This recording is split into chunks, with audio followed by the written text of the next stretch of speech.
Let me guess, you cried during a commercial. Maybe it was a dog reunion video, or someone said something slightly critical and you felt your throat tighten and thought, "No, not now, please, not now." And you've spent your entire life being told the same thing. You're too sensitive, you need thicker skin, stop taking everything so personally. Here's what I need you to understand right now. Every single person who told you that was wrong, dead wrong. You're not broken, you're not weak, and you're definitely not too sensitive. Your brain is wired completely differently than 80% of the population, and what they call overly emotional, neuroscience calls it something else entirely. In the next 6 minutes, I'm going to show you exactly why you cry so easily. And by the end, you're going to realize your sensitivity isn't a curse. It's actually a superpower most people will never have. Sound impossible? Keep watching. Okay, so here's what's actually happening in your head, and I promise this will make everything make sense.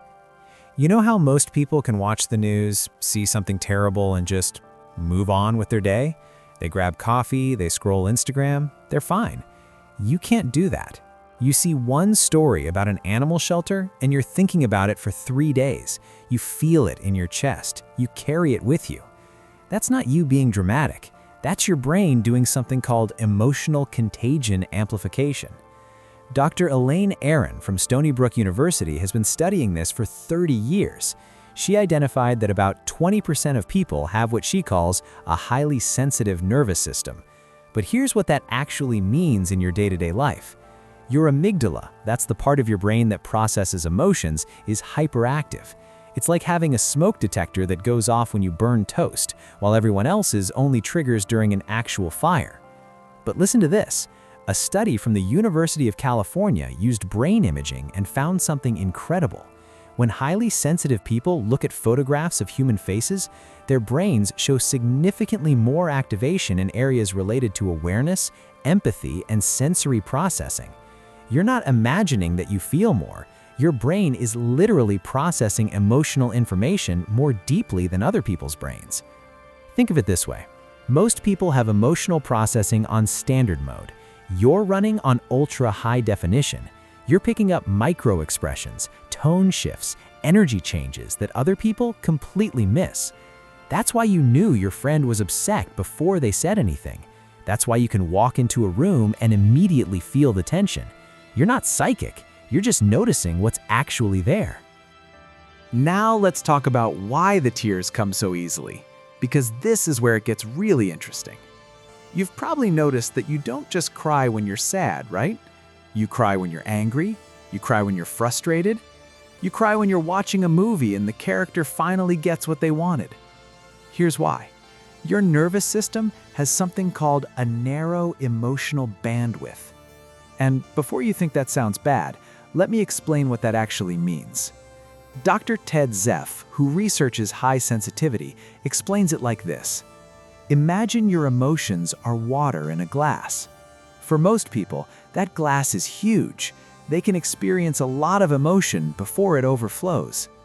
Your glass is smaller, not because you're weaker, because your nervous system is more responsive. You feel everything more intensely, so you reach overflow faster. A study from Queen's University found that highly sensitive individuals have lower emotional regulation thresholds. But here's the part everyone misses. This isn't a deficiency, it's a trade-off.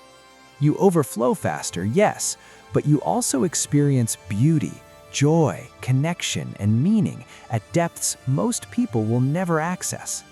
You don't just watch a sunset, you feel it. You don't just hear music, you're moved by it. Most people are walking through life with emotional noise-canceling headphones on. You're experiencing the full concert, every note, every frequency. And yeah, that means you cry more, but it also means you live more. Okay, so you might be thinking, if being this sensitive is so hard, why didn't evolution just get rid of us? Great question, and the answer is going to change how you see yourself. Dr. Michael Plous from Queen Mary University studied something called environmental sensitivity theory, and what he found is mind-blowing. Sensitive people aren't evolutionary mistakes, you're evolutionary insurance. Here's how it works. In any group, you need bold people who take risks, who charge ahead, who don't overthink. That's the majority. That's the 80%. But if everyone was like that, the entire group would die. They'd walk into danger without noticing the warning signs. They'd miss the threats. They'd ignore the subtle changes that signal something's wrong. That's where you come in. You're the early warning system. You're the one who notices the pattern before it becomes a problem. You're the one who feels the shift in energy before everyone else realizes something's off. In prehistoric times, you were the one who said, "Wait, something feels wrong about this cave," and you saved lives. Today, you're the friend who knows someone's struggling before they ask for help. You're the person who spots the problem in the plan that everyone else missed. You're the one who makes people feel truly seen and heard. Your sensitivity isn't a bug in the system, it's a feature that keeps the whole system alive. So here's what I need you to do with this information. First, stop apologizing. Seriously, stop saying sorry when you tear up. Stop explaining yourself to people who don't get it. You don't owe anyone an explanation for how your nervous system works. Second, protect your energy like it's sacred, because it is. Dr. Judith Orloff, who researches empaths, talks about something she calls sensory overload prevention. You know how you need to disappear sometimes? How you need complete silence and darkness to recharge? That's not antisocial behavior, that's essential maintenance. Your nervous system processes more data than other people's. You need more recovery time. That's not weakness, that's biology. Set boundaries. Say no to draining people. Leave parties early. Turn off your phone. Create quiet spaces.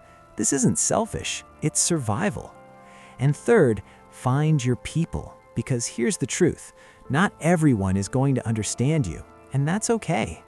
You need people who don't make you feel like you need to dim your light, people who don't tell you to calm down or stop being so dramatic, people who get that your depth is a gift, not a burden. Look, I know the world tells you to toughen up, to grow thicker skin, to stop feeling so much. But here's what I want you to remember. The world doesn't need another emotionally unavailable person. We have plenty of those.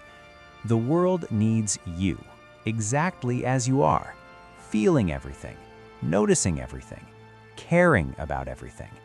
Your tears aren't weakness, they're proof that you're still human in a world that's trying to make everyone numb.